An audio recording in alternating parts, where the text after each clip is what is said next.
If you're like most Americans, you're probably unfamiliar with this country. With a size roughly equal to that of Massachusetts, Connecticut, and Delaware combined, the Republic of Estonia sits along the Baltic Sea, south of Finland, and next to Russia. Home to invasion, conflict, and occupation at the hands of nearly all of its neighbors, Estonia has struggled for its identity and independence since the 13th century. Here, in a nation that regained freedom only a quarter of a century ago, a new standard is being set, not just for Estonians, but for others in the European Union and around the world as well.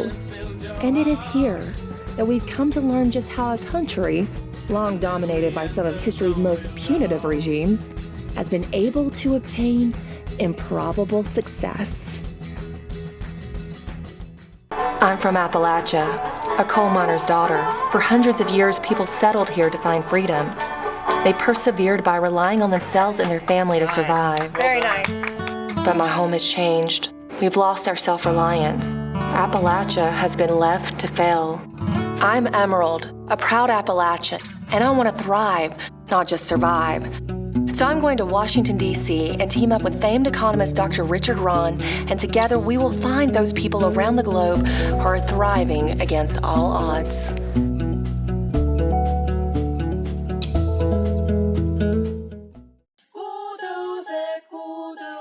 Estonia, a tiny country situated on the Baltic Sea with a population of a mere 1.3 million people. To say that this country has had a few obstacles to face in achieving the current success it now enjoys would be a gross understatement. Besides being cold, small, and having few natural resources, the country is situated in where the East meets the West, and civilizations have historically clashed.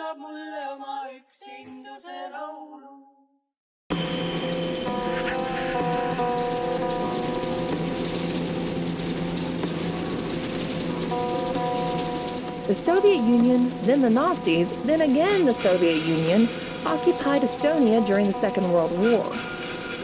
Life under Soviet rule was marked by food shortages, empty stores, fear, and poor living standards.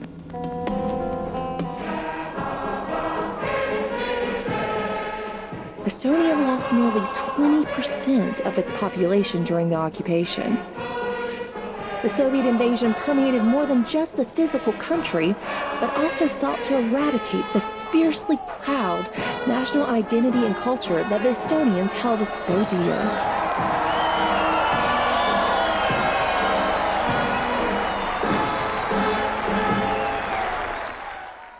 By the late 1980s, cracks began to seep into the Soviet Union. Richard Rahn had visited during this monumental time in Estonia's history. One reason we were here now, to see the current conditions of this inspirational country. I was here in December 1989, just a couple weeks before Christmas. And at that point, the Soviet Union was already crumbling. Most of Eastern Europe, other than the Baltics, had already acquired their freedom. It'd be another almost 2 years before the Soviet Union totally collapsed. But at the time, it was a bleak December day, and there was a small Christmas tree standing here, sort of straggly, and it had just a few little electric lights on it, like 6. And at that point, you couldn't buy normal Christmas ornaments, and people would put a few homemade ornaments on it. And they were being allowed to have the first Christmas concert series, or concert, in the church, I guess the first time in 40 years. And it was so emotional and moving at the time, because you see the people, they were getting their freedom.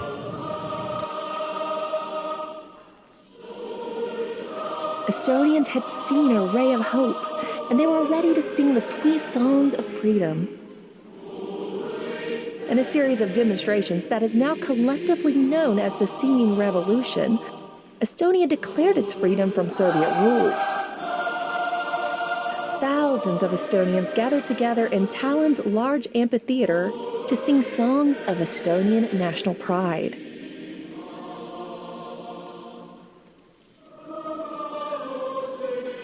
In another show of solidarity, more than 2 million people from Estonia to Lithuania joined hands in what is now known as the Baltic Chain. Finally, in 1991, Estonia's efforts were realized. James Baker. We have decided to include the Baltic states as a group. And the country became a free country recognized by major powers throughout the world as an independent republic.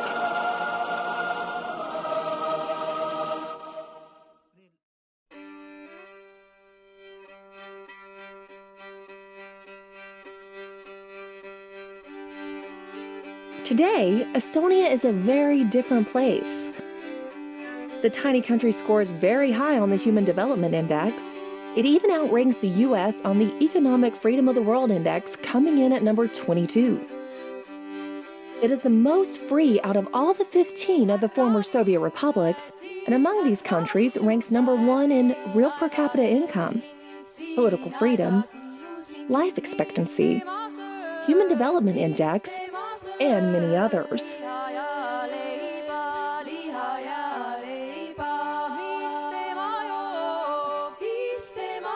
The country has been nicknamed E-Estonia because it is one of the most advanced countries in the world when it comes to its e-government, by which many government functions, including voting, are handled over the internet. Its capital city of Tallinn, the best preserved medieval city in Northern Europe, has shed its dusty gray history and provides a colorful tourist delight for travelers from all over the globe.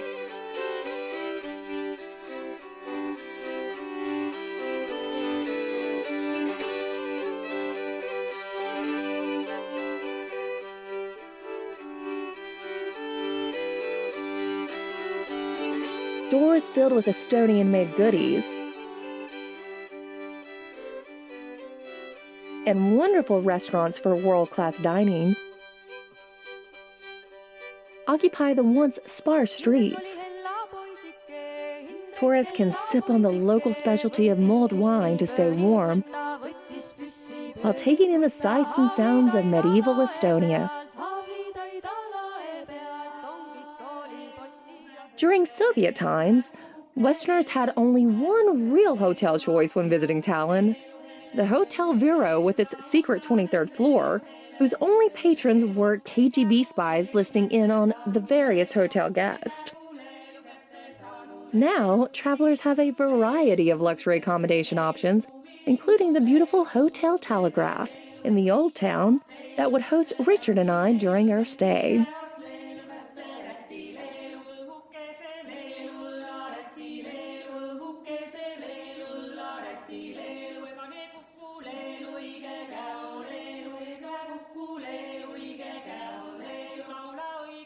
Walking through the streets, looking at all the wonderful things Estonia has to offer, it's hard to imagine the stark, oppressed society it once was. How has Estonia become so successful in such a short amount of time since Soviet occupation? I was here to find out. Estonian success is nothing short of a miracle. In 1991, the average GDP per capita was a mere $2,000. Estonians had their freedom, but little else. When you get the country which is having 1,000% inflation and 30% of economical drop and mostly 40% of working force becomes unemployed, so it's not very fun because there is no gasoline, even no bread. To get the milk, by example, you must have 3 children and you must stand long hours in line. So it was not very fun, I must say. Everybody was so corrupted that they didn't anymore realize that they are corrupted. It was very strong, and it's a very, very bad disease. Especially now when we have from transition everywhere. So 20 years we have seen which kind of disease, like a cancer, the corruption is. And I think this reason to fight it down from the beginning was very important. Mart Laar joined the fight for a better Estonia, becoming Prime Minister of the country at a shockingly young age. Mida siis Eesti Vabariigi kodanikud ikkagi No, I was tahavad? not yet 33, I was 32. Nõukogude Eestit tahavad nad. And of course, I must say, quite big part of my government was even younger. So 26 and 27 and so on.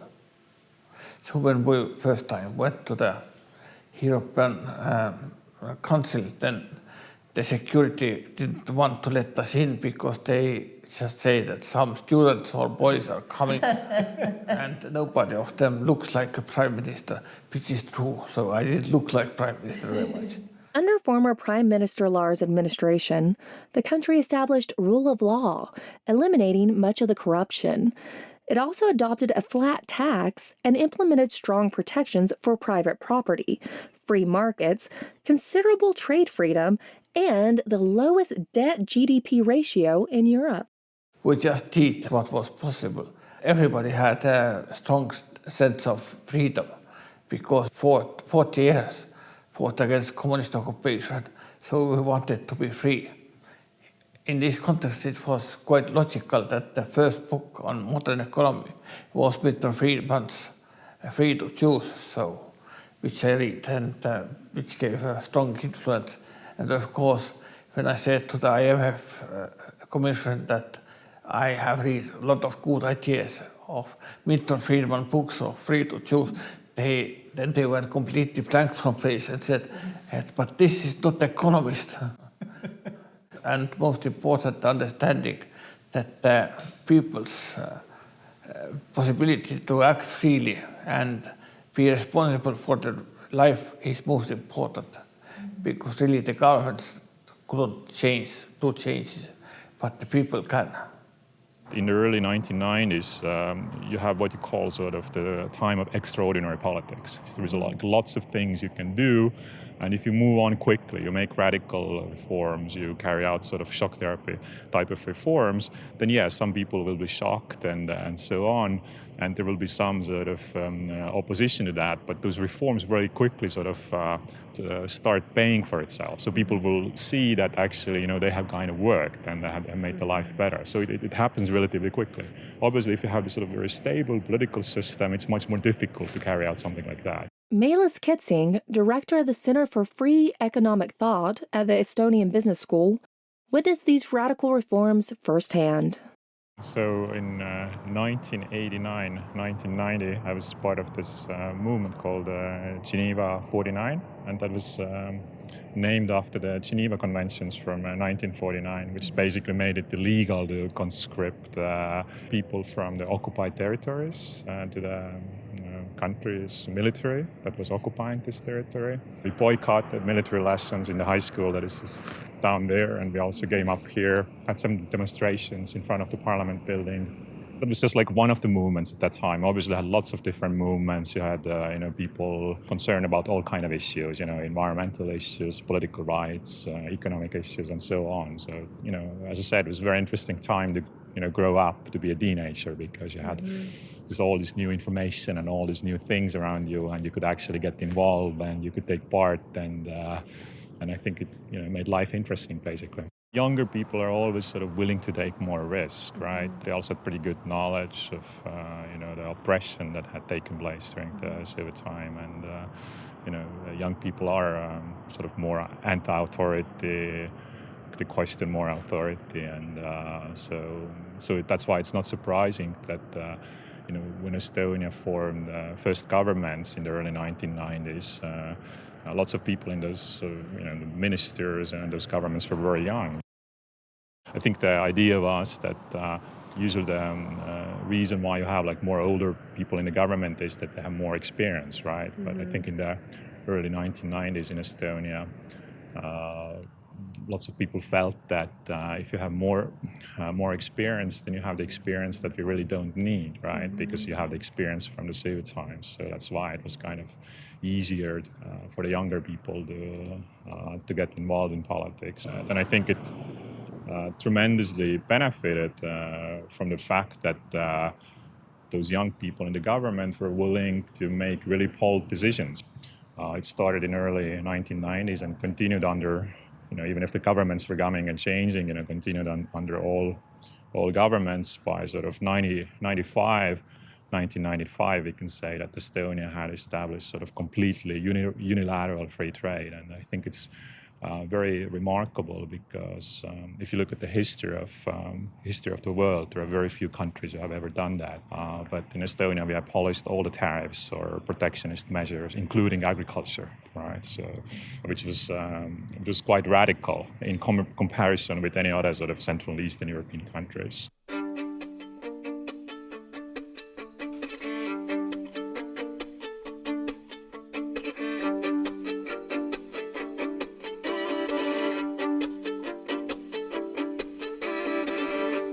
What does reform look like on a personal level? When political leaders make positive economic strides, how does it really benefit individual citizens? Here in Estonia, there is just a little more color in everyday life. We have very small items in shops, like brown shirt, brown trousers, brown socks. But if you want a pink skirt or pink dress, then you have to do it on your own.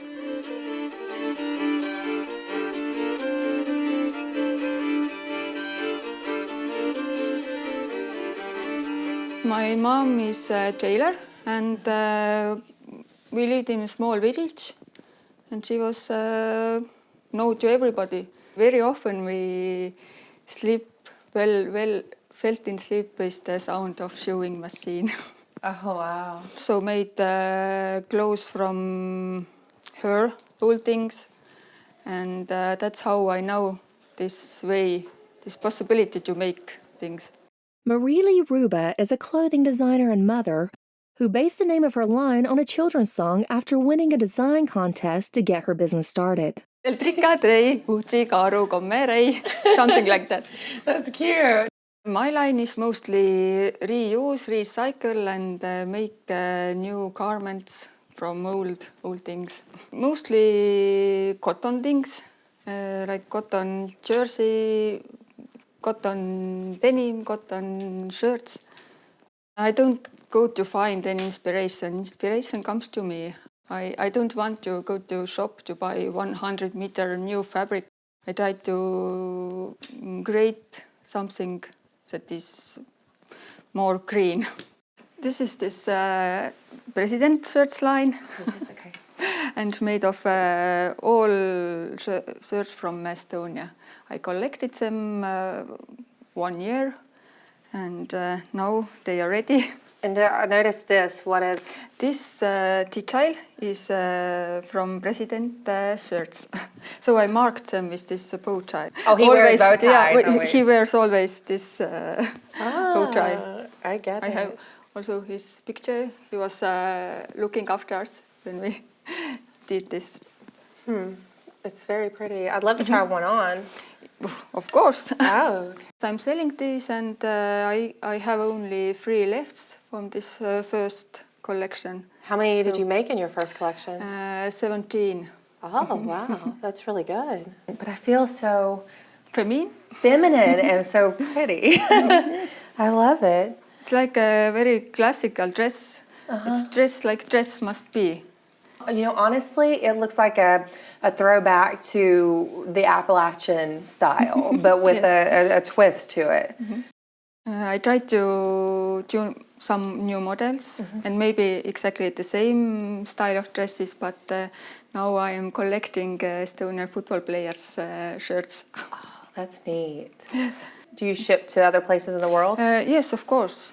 All my contacts are in my webpage, and even I can make custom size, custom made. Even if you bring your husband's shirts, I can make. You make something out of. Yes. Oh, that's neat. I started about 8 years ago with my company. Now it's even easier. Your taxes order you can make with this little card. Estonian citizens use a unique identification card to perform secure online government functions. Estonians like Eva, a mother of 2, can even access such functions via mobile ID-enabled SIM cards. I can sign different kind of documents very easily without even going to the meetings, without meeting all the people. We can, with this ID card, just we put it to the computer and we sign the documents and send it via email to each other. We can actually also travel. We don't need to bring our passport when we're traveling inside EU. Then we can log into banks. We can make bank transfers. I'm a mother of two, so basically if my son gets a bad grade at school, he doesn't, and maybe he doesn't want to tell me, I see it before he arrives home. This ID card also has an extension in mobiles, which is mobile ID. So basically I have it in my mobile and I can check all the things from my mobile also. I don't even need a computer. This e-government concept is the brainchild of former Prime Minister Lahr. I did this for personal purposes largely because I was just lazy. I didn't want to carry all these papers on the press conferences. And then I said, no, that's it. So we will not carry them. We just do them directly. When Estonia emerged from behind the Iron Curtain in 1991, the society was decades behind the rest of the world in technological innovation, having missed the progress experienced by the Western world from the 60s to the 80s. But as is the Estonian nature, they looked at this as an opportunity rather than a crisis. When we became independent in the beginning of the 90s, we didn't have those legacy systems. We had the right people in front of the country that saw the beneficiary parts of the e-systems, e-government.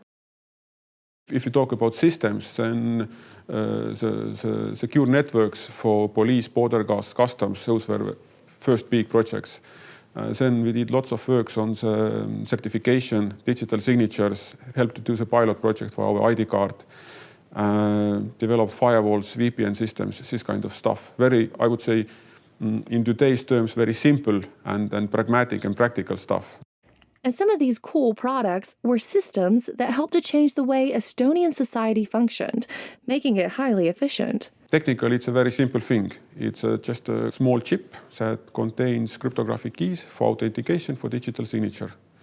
This is all ready-made technology available from major manufacturers. What really makes this technology work, that is enabler, is these environments that we have. I think Estonia had one of the very first digital signature acts that was really practical and applicable. So it was not a kind of like some kind of theoretical work, but it was really thought out so that there was a plan how we can put it into use. Estonia passed the Digital Signatures Act in 2000 that made signatures valid whether signed on paper or PC. Another very important thing is that we have a means to identify persons. And this is in some countries what is missing. In Estonia, we actually have a single personal code, and it is mandatory to use it. The basic building block of this system is the unique ID number that is used across all systems, from passports to banking to government offices. Estonia takes protection of this ID number very seriously. If somebody violates your privacy, if somebody really collects data from different governmental authorities and tries to correlate them, then it is possible to detect that this happened. It is possible to find out who did it, and there is a means to punish those people. Actions are really monitored, and if they do something illegal, they are really catched and brought into the court. I mean, the ID card itself does not guarantee your security, your privacy. The computer that you use with your ID card, it must be secure. It must be well maintained. It must be free of malware and viruses, etc. It's really not a kind of like a simple solution for all these kind of security problems. The business use is much more important, and this is where actually a majority of transactions are made. In Estonia, it's this infrastructure that we have, ID card, X-Road, etc. It's shared by public and private users. And I think that majority of transactions, majority of digital signatures, it's actually in the telecom banking sector between companies making contracts with each other. Only like a smaller number of those authentications and digital signatures are given if you're communicating with the government. And when they have a need to communicate with government, they don't have to learn anything new. This is kind of like common thing. Yeah, I take my ID card, I remember my pins because I use them every day. I can declare my taxes or establish a company or whatever is my need. Cybernetica, a company that spun off from the Institute of Cybernetics, helped to develop much of the technology used in e-government. Well, the story of Cybernetica actually goes back to the 1960s when in the Soviet times an Institute of Cybernetics was formulated under the Estonian Academy of Sciences, and it kind of grew from there. Estonia became an independent republic in the early 90s, and then basically we lost a big market. Our scientific institutions lost a big market, and the institutes under the Estonian Academy of Science were abolished, or they were united with universities that became stronger in Estonia. So a couple of people actually inside the Institute of Cybernetics thought that we don't want to do only research, fundamental research, but we actually want to create cool products and have a competitive edge based on science. So they created a company called Cybernetica. We became fully independent in 1997, and since then, we've had our own journey. We have been involved in the creation of the Estonian e-government system. Of course, there are other companies that have done various bits and pieces of it, but we have done some of the integral parts of it that are very well known around the world. E-government served to rid the country of corruption left behind from the Soviet era, but doing so required a lot of trust initially. Trust, first of all, in technology and how technology can change things and make your life easier. The politicians had actually trust in engineers. I see that is not the case in a lot of countries, but Estonia kind of pulled together and decided that, okay, let's do something different. Let's invest into e-government. We're a small country with a very scarce population. This e-thing could provide a better life for us. Lower levels of corruption and more economic freedom meant more foreign investments into the small country. Free trade has been kind of one of the cornerstones for us, and it has never been debated. I mean, most of the discussion is why regulate it at all. The tax system has been quite favorable. We've abolished the so-called company profit tax, or it doesn't exist when you reinvest your goods, and I think that's a very clear sign for companies to actually invest into new technologies and into their growth as well. That gives a very good and strong signal for growth, especially for companies like ours, where we do a lot of R&D work actually, and most of it we actually invest back into the company.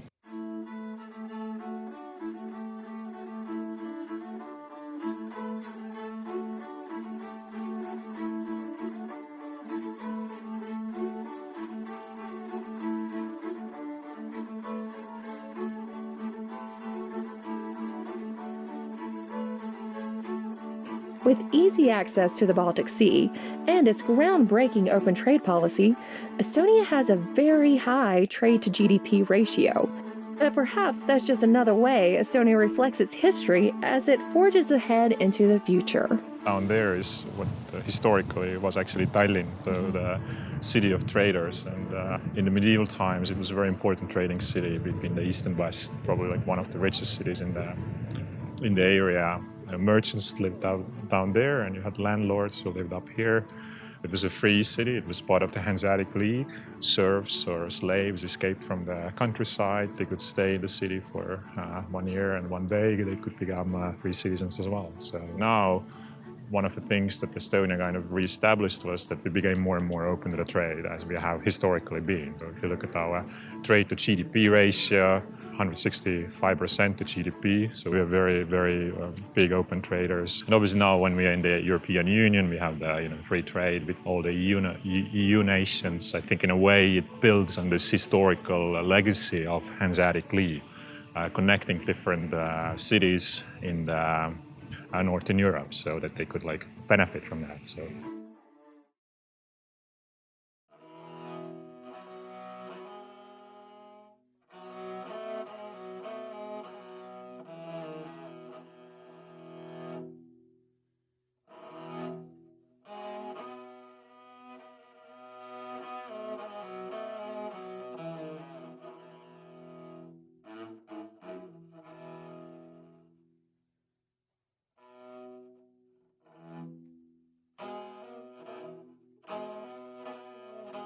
Estonians are very delivery-oriented. If you can make very clear goal, where you want to be, where we have to be, then Estonians work very hard towards that. You have maybe noticed that we are not speaking too much. And that one we are carrying over also the working environment. But from another angle, it makes us very effective in communication. Because of Estonia's very open free trade policy, the international market began to take interest in the tiny Baltic country. Perhaps the best example of this is Skype, a small Estonian startup that has now become an international verb. Beginning of the Skype was 13 years ago, and the company was established as yet another startup company. When the spring was the company established, and the first launch happened on 29th of August. Then just few months later, we had 1 million downloads of Skype and 300,000 users using it. Skype was very good in timing. That was the time when people needed the new way of communicating.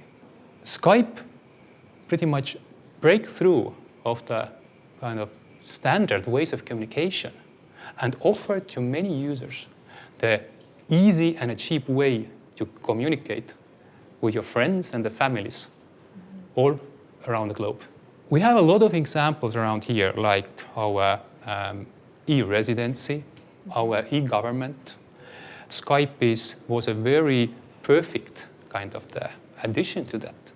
In fact, Estonia's technological renaissance in their e-government program, along with pro-business economic policies, paved the way for Skype. As a country, Estonia is the right size. So you can do a lot of IT things here on the government level and just to try things out. And the cost of failure is not that big. To have a startup company in Estonia is relatively easy. We have a simple tax system. We have hassle-free to setting up the company. And of course, what is important for startups as well, easy to close the company if you need to. The things which are typical for startups today, and it's really close to the Skype culture, it wasn't so widespread 10 years ago. So the culture here and the atmosphere here was really good. And people tried to stick and to be here because they enjoyed it. Even we had some changes, company was growing, things were changing, but people still like to be here. Company culture has not changed since Microsoft bought Skype. Microsoft has been a very, I would say, good and friendly owner of Skype. We still continue developing software as we used to. We still have this great office as we used to, and we still have those great people that we used to. Estonians are an extremely hardworking and intelligent people with a knack for tech, turning it into a hotbed for IT startups once given the freedom to do so. The key for a very innovative IT company is that you need to keep the innovation going. You can't have innovation that your managers tell you what to do. Innovation is coming from your employees. You have to empower and create the ways how your employees can surface their innovative ideas. I think we have been pretty successful to keep the innovative environment here. When being a part of a big company, it's clearly more difficult, but with the help of the management and understanding, and also like a whole company culture, that innovation is the key of the success. Some time ago, we tried to calculate how many companies have ex-Skypers in them, and I think it was over 100 startups where our people participated in or even have founded them. So I think it's a huge number and a huge influence for the world. Skype, as an innovative company, incubated a lot of interesting new ideas how people can communicate in the future. And most of them, I think we have realized by today. It was a proof that you don't need to be in Silicon Valley to make something big and change the world. And when people realized that, it helped them to pursue their dreams and start building things without needing a big budget or moving to States. And from there, obviously, we have people who had enough money to support and fund the startups done by Estonians because we had belief that those guys can actually deliver. And innovation has taken Estonia from a poor, broken country to an example to the rest of the world of what can be accomplished even when it looks impossible. I just want to see the back of your shirt. It says, Skype engineering, it's impossible. That's great. Can you just say what exactly that means for your company? It feels impossible, but actually nothing is impossible. You have to think what you want, what you need to. You have to think about the goal, and you just have to work towards that. In a post-Soviet 1991 Estonia, the odds looked impossible. The Iron Curtain had lifted, but there was still a heavy load of obstacles facing the small republic.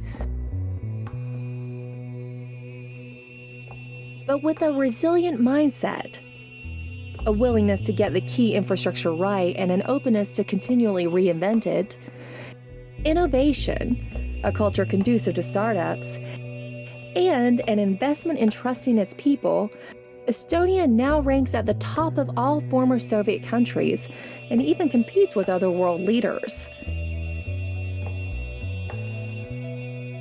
Estonia today is a very different place than Richard Rahn described in 1989. You just feel very good. You know, it's uplifting to see, again, a modern city here and people who are well-dressed, well-fed, and part of the developed modern world, and that's so much different 25 years ago. I think we learned the basic thing is that freedom, and they were the first to go totally free with the economy, is so important. And Estonia, of course, has done the best of all the transition economies, the economies that used to be in Eastern Europe and part of the Soviet Union, because they went quickly. They didn't know they couldn't do things, and so they went ahead and did them. And they went to free trade. They've got the best tax system in all of Eastern Europe, strong protection of private property, the rule of law, reasonable levels of government spending, and they've done all the basics almost perfectly, not totally perfectly, but better than the others. And we see the results of here is a vibrant, modern country. It's like a typical Scandinavian country now. It doesn't look anything at all like the old Soviet Union. And having been here, I'm so happy for my old Estonian friends that they were able to do this remarkable accomplishment. Freedom leads to innovation. Innovation builds on innovation, and it benefits the whole society. Once you make good policy changes, it quickly creates a very different dynamic for the people that, again, directly benefits the society. I thought a key thing that former Prime Minister Mart Laar said to us was Estonia did not have any type of industrial policy. It didn't try to pick winners or losers. It just allowed the people to be free to innovate as they saw fit. As a result, we see more rapid development of technology. I mean, creating something like Skype and all these other technology companies here, that became as a result of freedom. And Estonia is continuing to build on its past while looking to the future. They don't know the old Estonia, and they are living in this very comfortable Estonia. They get everything they want. I try to teach them how to keep our traditions, which are from our family, and I hope they love it. It's really easy to be successful here, and all you need to do is to work. And that's really honest. Success is honest here. It's not about the connections you have, it's not about the finance you get, it's about you and the hard work you do. Of course, I can talk a lot about very practical ideas like flat tax or free trade or so on. These are all important. But basically, it depends from the attitude. So the first of all is you really do it. When you are starting reforms, don't hesitate. Just move on and don't be afraid. These are most important because these are problems which I see in many countries. the people just are not having political courage to do the reforms. They think too much on political career. We've been very open. Sometimes it's very hard. You're open to international immense competition, but in the end, I guess it makes you stronger, and that has shown that actually we've taken the right steps.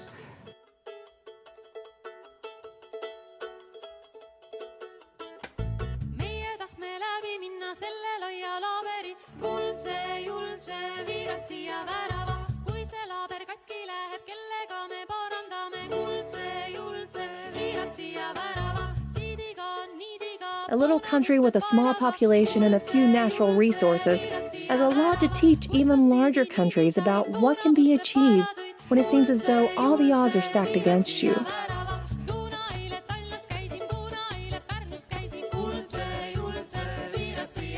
Nothing is impossible with the right attitude and policies.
Out of all the places I have yet been around the world, Estonia just might be the most improbable success.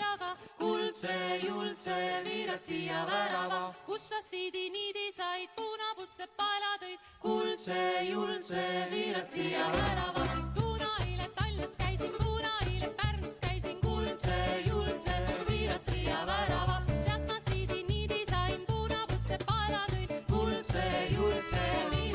värava.